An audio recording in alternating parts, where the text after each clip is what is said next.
And we are live. Guys, if you're a homeowner in Denver Metro and you're thinking about selling, listen up. We only have about 10 weeks left for you to get top dollar of your home. And guys, I'm going to show you through the stats why that is true and how you could be losing thousands of dollars if you don't sell in this peak window in the market. And so as we go through this, guys, I'm going to paint a very, very clear picture. And this may be the most important video you watch as a seller, especially here in 2025. But guys, we're really talking about seasonal trends here and how they impact your top dollar when you go to sell your home. And so the time is clicking. We're almost up. And if you're a seller, you need to listen to this so that you can sell your home for top dollar and not miss out on one of probably the best opportunities we'll see here in 2025. So with that, let's dive in. If you guys are new to the channel, welcome.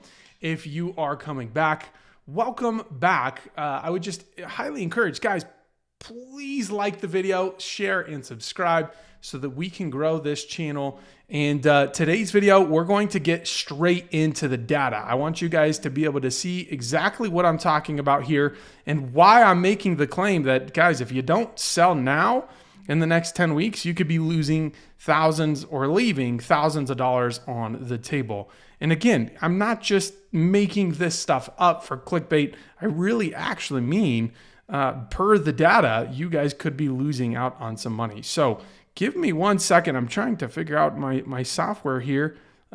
Just went away, and I don't know why it's doing that. Nonetheless, there we go. I want to make sure you can see my screen here. So guys, I have a report here, and it's everything that is important to understand about why I'm making this claim about you've got about a 10-week window or less, depending on what the market does. And after that, you could lose thousands of dollars. Let's get into this. So mid-February through mid-April is the absolute sweet spot to put a home on the market in the Denver metro area. Here's a quick breakdown of the data that supports this conclusion. Again, guys, I'm not just saying this. I'm actually reading the data and just telling you what it says and also telling you what we're seeing in the market as of today. Under contract activity. Historically, the peak of properties going under contract is late March through early May. Once graduations, vacations, Memorial Day, planning kick in, buyer activity drops, and then from late May on, the market coasts downhill in terms of under contract volume. Now, why is that important? What does that actually mean?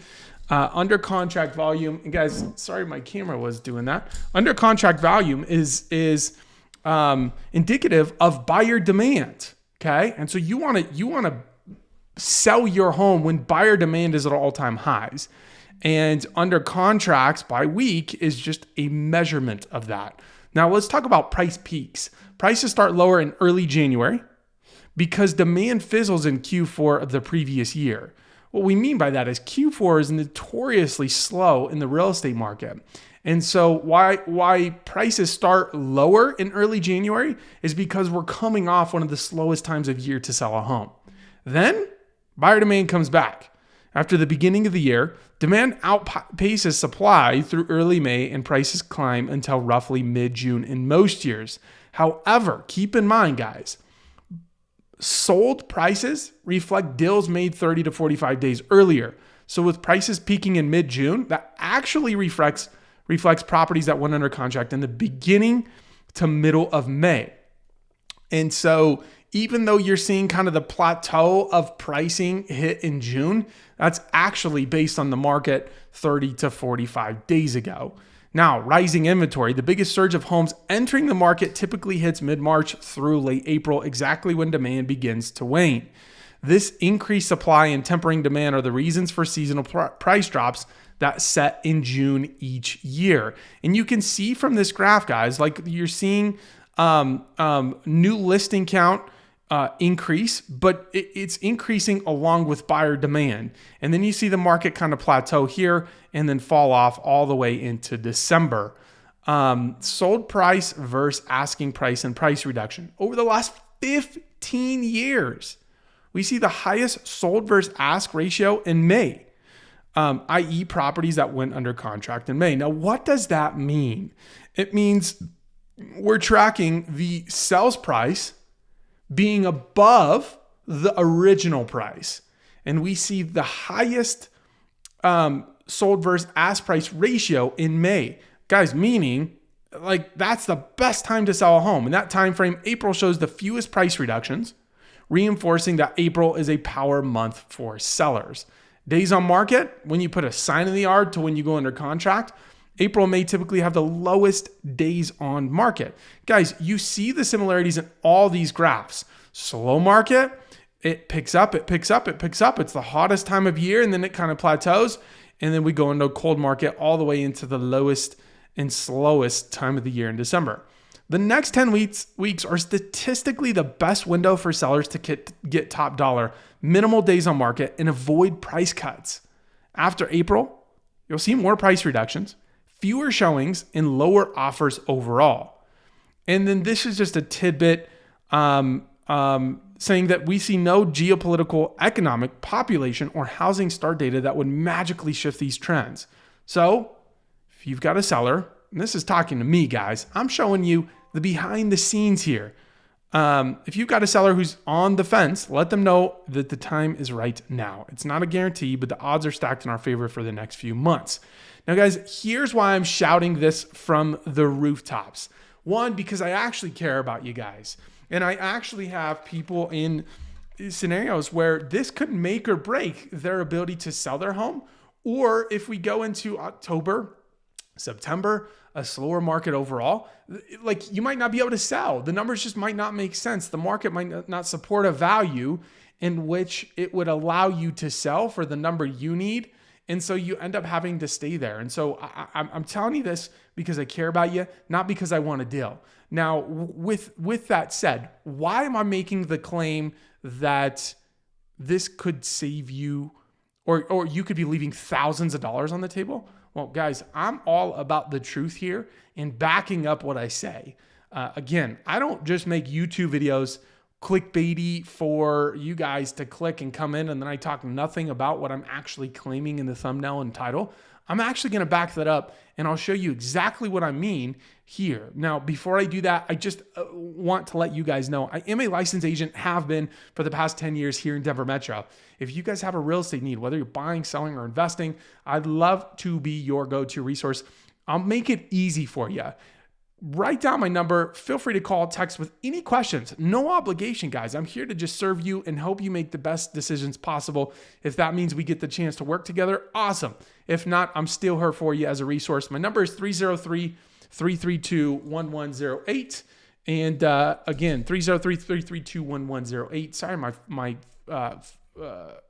video keeps cutting out. Email Patrick. Get this. This is going to be very easy for you. At ColoradoHomeRealty.com.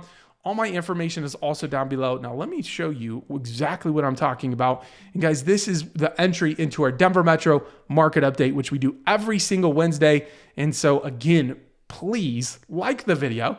That goes a long way in us being able to grow the channel, and subscribe. Now, here's why I say you could be leaving thousands of dollars on the table. Let's go back and look at 2023 pricing trends. If we go and look at the peak of the market, we're at $746,000 is the average close price. Now, if you guys wait and you ended up selling in week 41, we go from $746,000 to $705,000. Let's say you wait till week 45, you're at $680,000. And the bottom of the market is over $100,000 less than the peak of the market. And so that's what I mean when I say you guys could be leaving thousands of dollars on the table. Now let's look at 2024. Okay. Same kind of deal. 2024, we were at $763,000 for the average sales price per week in Denver Metro. Now, had you just waited until week 46, you're at $710,000. Guys, that's a $50,000 plus reduction in the average close price. And if you go on the bottom of the market, you're at $608,000. You are over $100,000 in a price reduction if you miss this window. Now, look, I get it. Time might not your time and the lifestyle might not end up working in regard to the market timelines. But if you can help it, you're ready to sell, and you're just thinking, oh, maybe I'll just wait for a little bit until maybe it's time to reconsider, so that you guys can capitalize on what we're seeing in the market and get top dollar for your home. Now, here's why I think it's more important than it ever has been, relatively speaking. And that's because if we look at 2024, we saw pricing retract quite a bit. Why? Why did that happen? Why did pricing retract as much as it did? And is that going to happen in 2025? Are we going to see this swing in price if you don't sell in spring and instead you sell in fall? Well, here's what I'll tell you. What we saw in 2024 is absolutely incredibly high inventory levels. You see this gap here? That's the gap in inventory, meaning homes available for sale, homes available for buyers to buy. And so instead of having this low inventory market that we had in the past 4 years, we had a high inventory market. And because of that, we saw pricing fall. And not just that, we saw the average days on market. You could see a little bit of a gap here be higher than it has been in the past 5 years. When we have that much inventory and not the demand enough to keep up with the inventory, you're going to get a slower market. You're going to get pricing that retracts.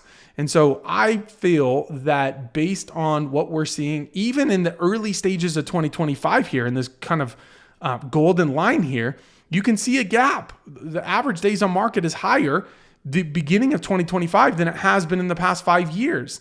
And so even though we're heading into a strong seller's market in spring, it's less strong than it was a couple years ago, even last year, in regard to how quick you're able to sell your home. And guys, again, man, my camera is acting up today. Let's see what is going on here. I'm sorry that we're having some issues here. Hopefully we get it corrected, and you guys don't have to worry about that anymore.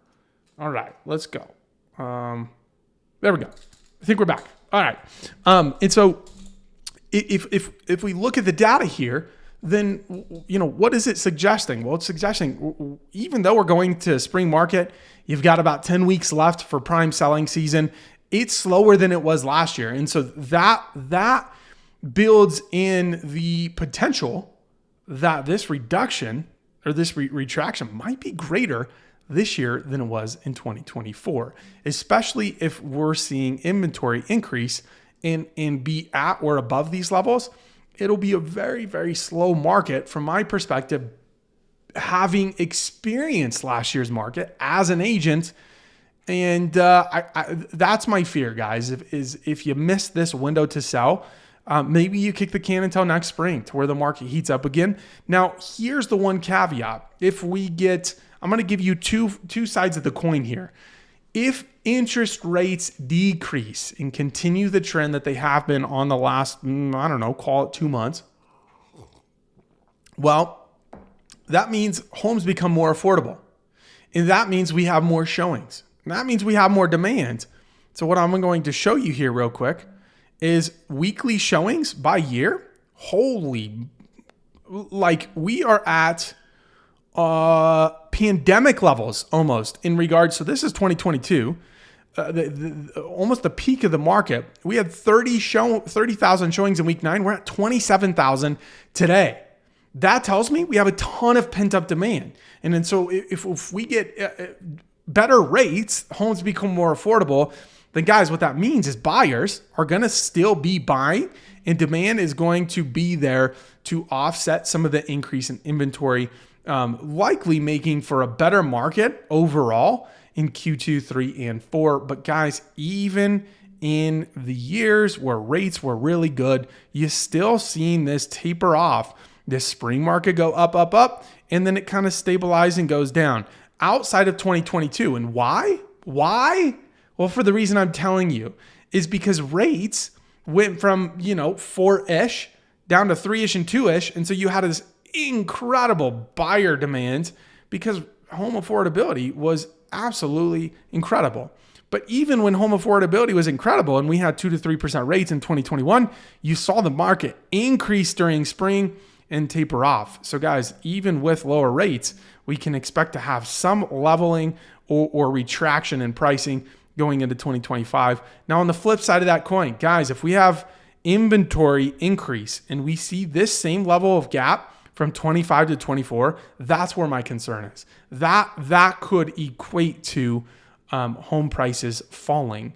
And so if you guys want to maximize the sales price of your home when you sell in the Denver metro, and I would bargain to guess this kind of data and seasonal trend is likely similar regardless of where you live in the States, but specifically in Denver metro. If you guys are looking to sell, there's the data. I'm not telling you this, the data is telling you it. I'm just interpreting the data in a way you can understand and see why we're saying to sell now in this prime window, or you could leave thousands of dollars on the table. Now, guys, I will say, here's my disclaimer.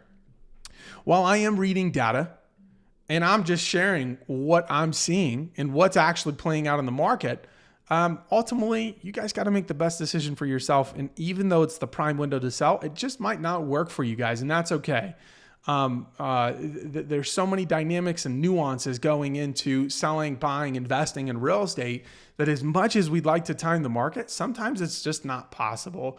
But for those of you in the position where you can time the market, now you know how the market works, what the market's saying, and when the best time to sell is. And guys, again, I'm shouting this from the rooftops because I don't want you to call me in October and say, we're ready to sell. And you're like, it's now a great time. I think it's a great time. And I'm like, no, it's not. It's actually kind of one of the worst times to sell your home. And so by giving you this content, by you guys being here, you guys can understand how the market works, why now is the best time to sell a house, and be in the position of power to choose what's going to be best for yourself and your real estate goals. And so with that, again, camera is acting up. Sorry, guys. But that's it for today's video. I appreciate you guys joining. I promise we're going to fix this camera thing.